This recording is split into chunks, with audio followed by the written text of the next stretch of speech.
they're battling each other.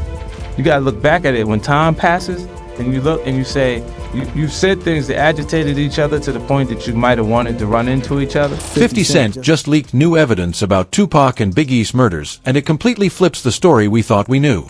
His Netflix series digs into gang alliances, industry pressure, never-seen police audio from Kudi, and insiders claiming the East-West feud was actually a proxy war with real money behind it. And once those hidden recordings surface, the murders stop looking like random street hits and start looking orchestrated. The revelation. What if I told you that after nearly 3 decades of silence, mysteries, and unanswered questions, one of hip-hop's most powerful voices has decided to pull back the curtain on 2 of the most infamous unsolved murders in music history? That's right, we're talking about Curtis 50 Cent Jackson. And he's not holding anything back.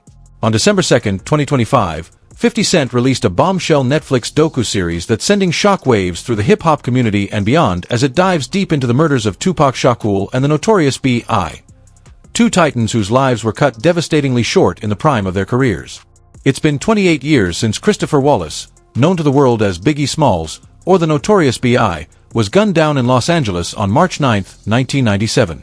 And just 6 months before that tragic night, on September 13, 1996, Tupac Shakur, the poetic revolutionary and the voice of a generation, died from wounds sustained in a Las Vegas drive-by shooting. These weren't just rappers. These were cultural icons, voices that spoke for millions. Artists whose influence transcended music and touched every corner of society. For literally decades, and I mean decades, fans have been in the comments, the Reddit threads, the Discord servers, the group chats, anywhere and everywhere trying to figure out what actually went down on those nights. Who was the shooter? Was it gang-related, or was there some industry executive puppet master pulling strings behind the scenes?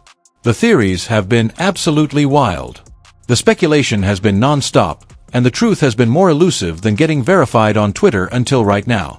Enter 50 Cent, executive producer extraordinaire, who has never been one to shy away from controversy or difficult conversations.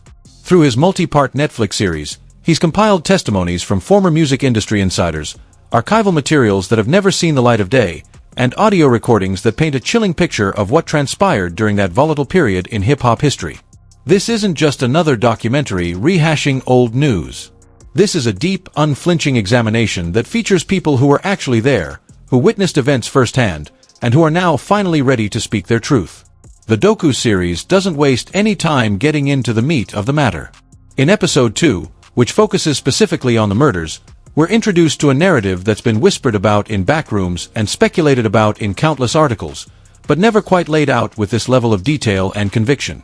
The series presents testimonies from Kirk Burroughs, a label co-founder, Mark Curry, a rapper who was signed to Bad Boy Records, and Roxanne Johnson, the ex-wife of Craig Mack. These aren't outsiders looking in. These are people who were embedded in the industry, who saw the machinery at work, and who understood the pressures, the rivalries, and the dangerous games being played. One of the most striking elements that the documentary explores is how the rivalries between East Coast and West Coast labels escalated into something far more sinister. A proxy war involving actual street gangs. We're talking about the Crips allegedly aligning with East Coast interests and the Bloods with the West Coast. This wasn't just a rap beef playing out in diss tracks and magazine interviews. This was real-world violence with real-world consequences. And the documentary argues persuasively that these gang affiliations played a crucial role in both deaths. Kirk Burroughs, reflecting with the wisdom and perspective that comes with age and distance from those turbulent times, makes a particularly haunting observation in the series. He suggests that with mature reflection, it becomes clear there was orchestration behind Tupac's death. He describes how after Tupac's shooting in Las Vegas, there were significant pressures within the industry to continue business as usual, to keep promoting albums, to keep the money machine running. Specifically, he recounts how Biggie was pushed, some might even say coerced, to travel to Los Angeles to promote his album Life After Death. Despite the obvious and present dangers that existed in what was essentially enemy territory at the height of the coastal tension. Well, I got the Life After Death, double CD dropping March 25th. Let that sink in for a second. Biggie, according to multiple people interviewed in the documentary, didn't want to go to LA. He understood the assignment. He knew the vibes were off. He knew the situation was dangerous. He wasn't out here being reckless, But the industry, the label, the promotional schedule, all of those business concerns overrode basic safety protocols. Burroughs' testimony in the series literally argues that Biggie was ushered to his death, that the industry's obsession with profit margins and streaming numbers, well, album sales back then, created the perfect storm that made that tragic night in Los Angeles inevitable. But here's where things get even more intense, even more concrete. The docuseries doesn't just rely on reflections and analysis from industry insiders. It presents what it frames as hard evidence, specifically audio recordings from Dwayne Keith D. Davis, a member of the Southside Crips who was arrested in 2023 and is currently awaiting trial for Tupac's murder.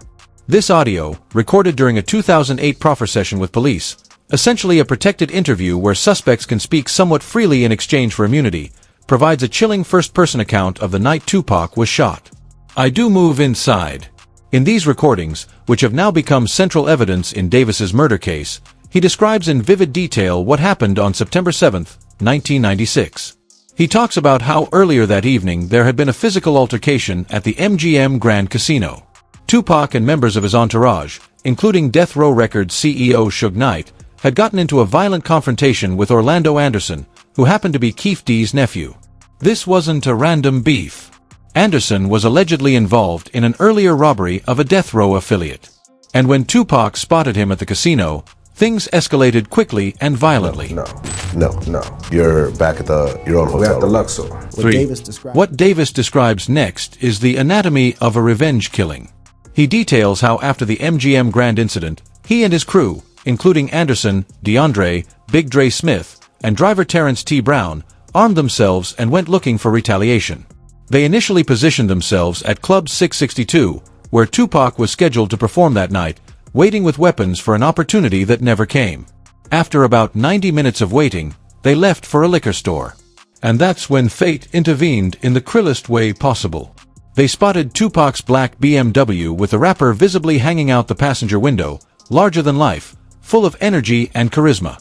Davis describes executing a U-turn to pull alongside the vehicle at the intersection of East Flamingo Road and Koval Lane. And here's where his account becomes particularly specific and damaging. From the front passenger seat, Davis admits to pulling out a .40 caliber Glock and passing it toward the back seat. According to his own words, Anderson said, "Give it here. I'll shoot," before allegedly firing multiple rounds at the BMW. It's a strong dude, Joe. I know dudes, you know what I'm saying? Right. He's real strong. So when it was like he got shot, I was just more like, again? You know what I'm saying? He always getting shot or shot at. He gonna pull through this one again, make a few records about it, and it's gonna be over, you know what I'm saying? But when he died, I was just like, whoa.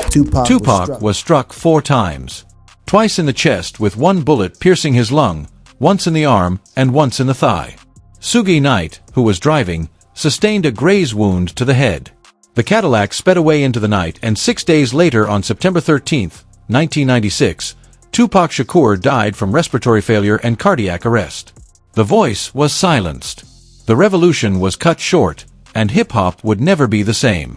Now Davis claims in his audio confession that this hit was tied to a bounty, that there was money on the table for taking out both Tupac and Suge Knight. He states that only half the promised payment was received since Knight survived the attack. This allegation alone raises profound questions about who might have funded such a bounty, who had the motive and means to put a price on these men's heads, and whether this violence was orchestrated at levels far beyond street-level gang disputes. The documentary makes clear that this wasn't just random gang violence. This was calculated. This was planned. And according to the testimonies and evidence presented, this was part of a larger pattern of escalating violence that had its roots in industry rivalries, territorial disputes, and the toxic mixture of ego, money, and power that defined that era of hip-hop. The series argues compellingly that what started as artistic competition and label rivalry evolved into something far more dangerous. A situation where actual lives were on the line, where real bullets were being fired, and where the consequences were irrevocable and devastating. The night everything changed. Let's rewind and really examine what happened on that fateful night in Las Vegas. Because understanding the sequence of events is crucial to comprehending how a night that should have been a celebration turned into one of the darkest moments in music history. September 7, 1996 started out as what many thought would be an incredible evening. Mike Tyson, the baddest man on the planet, was fighting Bruce Seldon at the MGM Grand. It was a heavyweight championship bout, The kind of event that draws celebrities, high rollers, anyone who wants to be part of something big. Tupac Shakur attended the fight with Suge Knight and members of the Outlaws. His rap group comprised of childhood friends and family members who were fiercely loyal to him. The fight itself was anticlimactic. Tyson won in just 109 seconds of the first round. But what happened after would change everything. As Tupac and his entourage were making their way through the MGM Grand's casino lobby, Trayvon Trey Lane, a member of the mob Piru Bloods affiliated with Death Row Records, spotted Orlando Anderson. Now, this wasn't just a random sighting. Earlier in the year, Anderson, a Southside Compton Crip, had allegedly been involved in an altercation at a Foot Locker in Lakewood, California, where he and others had robbed Lane of a gold Death Row medallion. This robbery had escalated tensions between the Crips and Bloods factions that were tied whether directly or peripherally to the hip-hop industry. When Lane pointed out Anderson to Tupac, indicating this was the guy who had disrespected Death Row, Tupac's response was immediate and violent. Surveillance footage from the MGM Grand, which has been analyzed exhaustively in documentaries and investigations, shows Tupac landing the first punch, knocking Anderson to the ground. Suge Knight and others from Tupac's crew quickly joined in, and for a brief but intense moment Anderson was on the receiving end of a brutal beatdown. Security eventually broke it up, and both parties went their separate ways. But here's the thing about street code, about gang culture, about that world where respect is everything and disrespect demands response. This public humiliation of Anderson wasn't going to go unanswered directly behind it. Yeah, 'cause Frank was driving. What many people don't realize, what the documentary makes abundantly clear, is how quickly the response was mobilized. According to Keith D's account, which he's provided in multiple forums, the 2008 police proffer, his 2019 memoir Compton Street Legend, various media interviews, and grand jury testimonies, the retaliation was planned almost immediately after news of the MGM incident reached him and his crew. This wasn't something they deliberated about for days or weeks. This was, our guy got jumped. We need to handle this right now tonight. How could I move inside of you? You making it loud. Ray Caden making it loud. Everybody making it loud. Eden, one of the members of the Outlaws who was actually there that night driving in the car directly behind Tupac's BMW, provides a perspective in various interviews that's both illuminating and heartbreaking. He describes the atmosphere, the energy, the sense that this was supposed to be just another night in the life. They were heading to Club 662, where Tupac was scheduled to perform and where the party was going to continue into the early morning hours. There was excitement in the air, that electric feeling you get when you're young, successful, and seemingly invincible. But there were also warning signs that in retrospect should have been heeded. Eddie recounts how Yaki Kadafai, one of the Outlaw members who would himself be murdered just 2 months later in an unrelated shooting, asked their security, Frank Alexander, a crucial question as they were driving. "You got your gun, right?" And when Frank responded that he didn't, that there had been warnings from Las Vegas police about anyone caught with weapons facing arrest. Gaddafi became agitated. He understood perhaps better than anyone else in that moment how vulnerable they were. How could I move inside of you? You making it loud, Ray Caden making it loud, everybody making it loud. What the? You know what I mean. It's going down. This is one of the tragic ironies of that night. Here you had the biggest rapper in the world riding through Las Vegas with inadequate security, without the protection that someone in his position and with his level of exposure desperately needed. Why? Because of legal concerns, because of warnings from local police, because of a series of decisions that individually might have seemed reasonable, but collectively created a perfect storm of vulnerability. Meanwhile, according to D's account, his crew was moving with purpose and intent. They had armed themselves specifically with that .40 caliber Glock that would become the murder weapon. They initially set up at Club 662, waiting in the parking lot, eyes scanning for their target. But after about 90 minutes with no sign of Tupac, they decided to leave, heading toward a liquor store. And that's when, by pure chance or cruel fate, depending on how you look at it, they spotted the black BMW with Tupac clearly visible, his energy and charisma evident even from a distance. What happened next has been described by Davis in graphic detail. The U-turn to position their white Cadillac alongside Tupac's vehicle, the passing of the gun toward the back seat, and the eruption of gunfire that shattered the Las Vegas night. Edi Amin described seeing an arm extend from the back of the Cadillac and watching in horror as shots rang out. He and the other outlaw members in the trailing vehicle were caught completely off guard, essentially sitting ducks, unable to respond or protect their friend and leader. So that's the look on everybody's face. You know what I mean? Did you have a gun on you? Nobody had guns. Nobody had guns. The BMW, now riddled with bullets, veered and eventually came to a stop.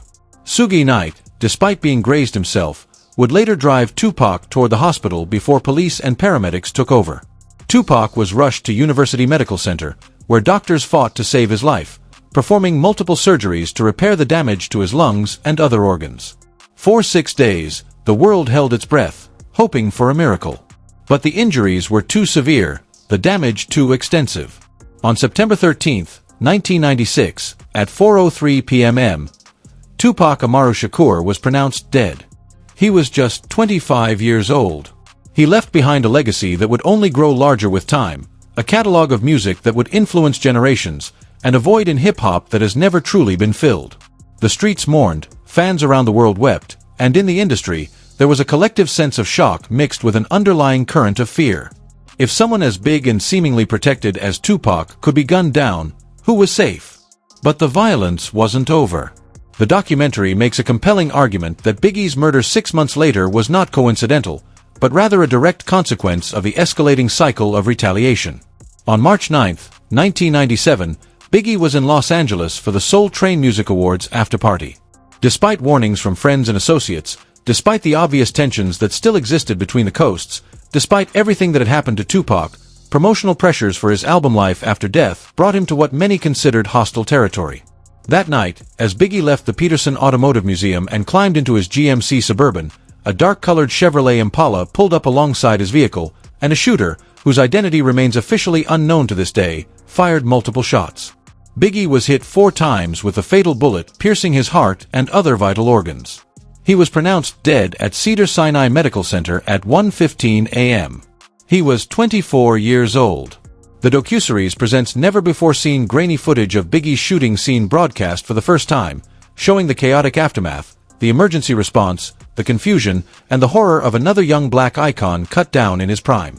It includes archival clips of Voletta Wallace, Biggie's mother, expressing her belief that her son was killed as part of the ongoing war between key industry players caught in the crossfire of beefs and rivalries that had spiraled completely out of control. What the documentary argues, what multiple testimonies suggest, is that these weren't random acts of violence. These were orchestrated hits, part of a larger pattern of retaliation and proxy warfare, where the actual combatants weren't just street-level gang members, but potentially included people with significant financial resources and industry connections who had the means and motive to fund violence. The series doesn't definitively prove who pulled all the strings, but it lays out a compelling narrative that makes it impossible to view these deaths as simple, isolated incidents of gang violence. The unresolved mystery. Now, here's where things get really complicated, really controversial, and really frustrating for anyone who's been following these cases for the past 3 decades. Despite all the evidence, despite confessions like Key D's, despite testimonies from witnesses, and despite decades of investigation by multiple law enforcement agencies, Biggie's murder remains completely unsolved.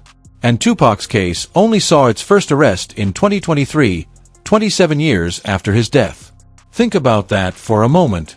These were 2 of the most high-profile murders in American entertainment history. These weren't nobodies. These were cultural icons whose deaths made international headlines.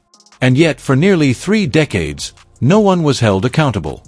How is that possible? What does that say about our justice system? What does it reveal about the complications, the obstructions, and the failures that have characterized these investigations from the very beginning? The documentary digs into the investigative challenges that have plagued both cases from day one. In Tupac's case, the Las Vegas Metropolitan Police Department faced immediate obstacles. Witnesses from Tupac's entourage were understandably reluctant to cooperate fully with authorities. There's a street code, a cultural understanding in certain communities that you don't talk to police, that you handle your business your own way. Whether you agree with that code or not, it's a reality that investigators had to navigate. Beyond the cultural barriers, there were practical investigative failures. Key leads weren't pursued aggressively enough.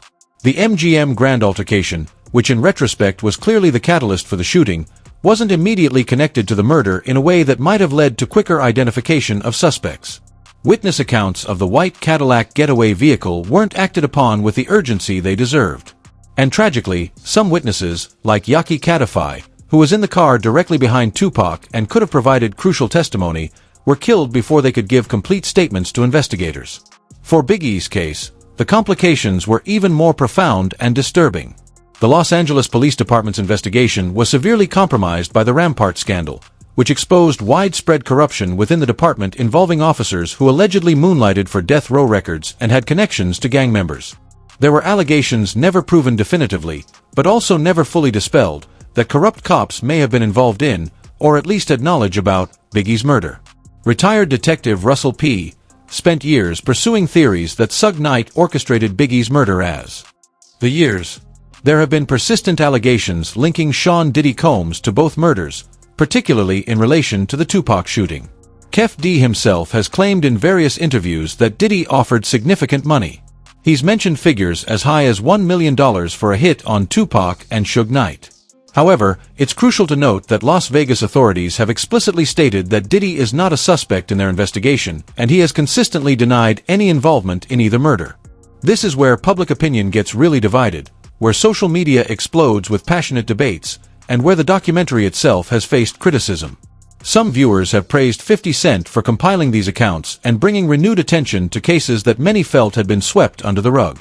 Posts on social media platform X have described the series as a must-watch, as one of the most fully realized portraits of industry pathology, as something that finally connects the dots on both murders. But there's also been significant backlash. Critics have labeled the series as a hit piece, arguing that it lacks balance and focuses on sensationalism without providing concrete new proof beyond testimonies that have been available for years. Biggie's estate has issued statements calling certain claims in the documentary pathological lies, specifically refuting allegations about funeral expenses and other financial details. Lauren LaRosa, speaking to sources close to the Wallace family, has echoed these denials in various interviews. There's also criticism about what the documentary allegedly omits. Some viewers have pointed out that figures like Jimmy Henchman, who was allegedly involved in the 1994 Quad Studios robbery that preceded Tupac's shift to death row and fueled his paranoia about East Coast rivals, aren't given adequate attention.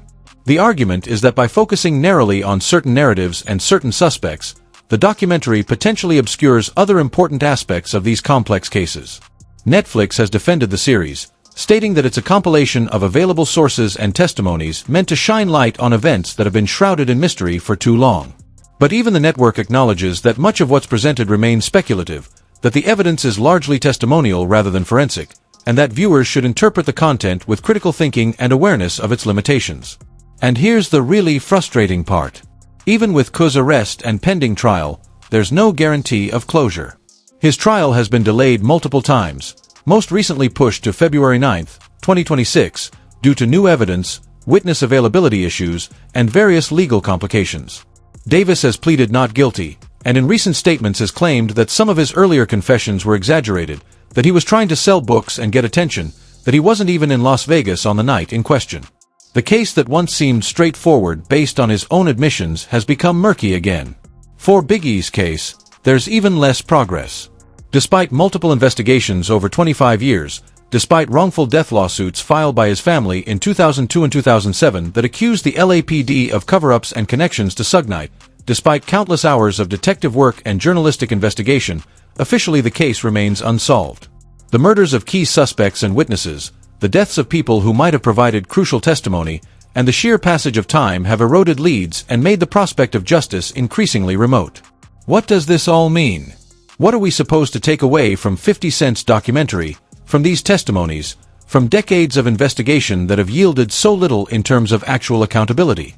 I think there are several lessons here, several truths that we need to confront as we think about these cases and their broader implications.